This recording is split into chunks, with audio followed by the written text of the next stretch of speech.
Digimon Story is back and better than ever. It's been 8 grueling years since Bandai released Digimon Story Hacker's Memory, and we can see why. This game has a lot going for it, and may even give Pokemon a run for its money. So sit back, relax, and let's take a first look at Digimon Story Time Stranger.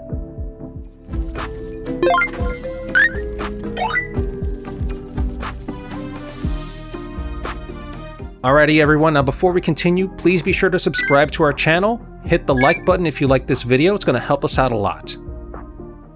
Now, Digimon Story is a series of JRPG games that started back on the Nintendo DS. Well, unless you count Digimon World 3. If you know, you know. The more popular of the story games are Digimon Story Cyber Sleuth and Hacker's Memory. The gameplay was simple enough to pick up and play, with a mysterious story that would intrigue anyone. They initially released it on the underappreciated PlayStation Vita, and were later ported to the PS4, Steam, and most recently the Switch. But the Digimon Story series hasn't had a new game since 2017. However, starting last year, we got a glimpse of what Bandai has been cooking in the background. This time, Digimon Story Time Stranger is built from the ground up to run on modern hardware, which means better graphics, more animations, and a bigger world to explore.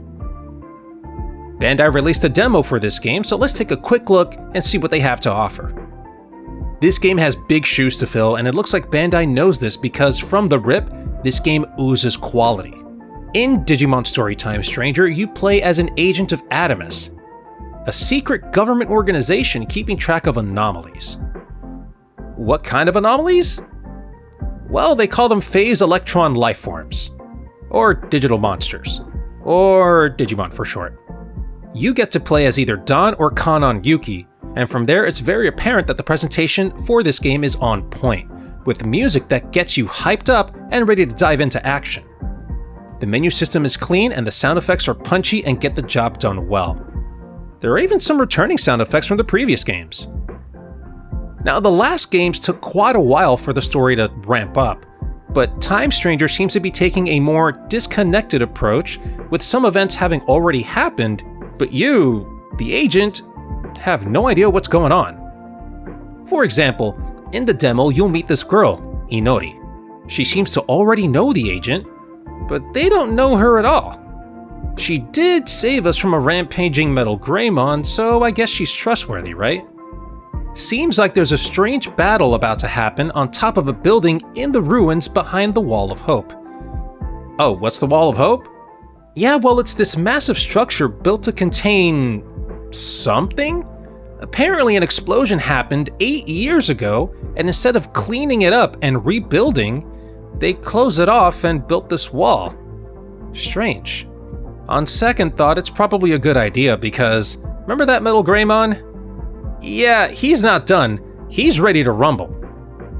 And out of nowhere comes Omnimon, the Royal Knight ready to drop in and save the day. This is probably a good time to bring up the battle system. This game has you start with one of 3 partner Digimon, Patamon, Demidevimon, or Gomamon, all familiar faces from the anime. The battle system works similarly to the previous story games. You get your regular battle options, like using items, using special techniques, blocking, running, etc. However, some tweaks were made to make the game more accessible. Using an item no longer takes up your Digimon's turn. This is a welcome change for me because at least now I don't have to waste a turn for one of my Digimon to be the healer. You are limited to 1 item though, so I guess that's fair. Cross arts are a new addition as well. It's a meter you build up as you fight with your team. Once it's full, you can let it rip and gain a special effect or a special attack during the fight. In this case, my team gets a status buff for a couple of turns. Hold on, is that a Glock?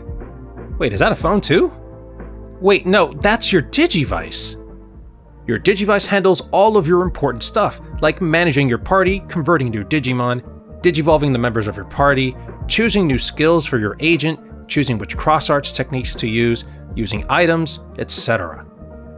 Here's a pro tip, by the way, standing still after battles will auto-heal your team. You can also speak to your party and help them grow using different growth paths to help unlock new Digivolutions. Another thing you'll notice in this game is that for the first time in a Digimon Story game, we have full English voice acting. This is a major plus for me because it adds an extra layer of immersion, though some voice lines can be a tad funky. Huh? Why do you ask? Back to the story, defeating Metal Greymon and making it to the top of the tower, we find Inori getting chased by a shadow figure. And this massive kaiju thing pops out of nowhere, ready to wreck us. And then a golden fist flies out of a portal and clocks the monster, and bam, everything gets blown away. One heck of an ending, huh? Well, we're not done yet because we wake up in a new world. A different digital world. What do I mean by that? Well, in the Digimon lore, you have different servers which host different digital worlds. The one we're all familiar with is hosted by Yggdrasil or King Drasil, while this new digital world is hosted by Homeros. And the name of this server is called Iliad. For those of you clever viewers, you probably already know where I'm going with this. This digital world is under the protection of not the Royal Knights, like Omnimon we saw earlier, Alphamon, Magnamon, but it's actually under the protection of the Olympus 12, which are Digimon based on the Roman gods. We actually get to meet one of them in the strange room we're in. Here's Minervamon. She's here guarding a special egg, and that shadow guy from before is here to steal it. But of course, we end up dropping the egg in an attempt to save it. And then we're back to the real world, and that's where the demo ends. But there's still more to explore. Bandai has given us a chance to play around Central City inside the digital world of Iliad.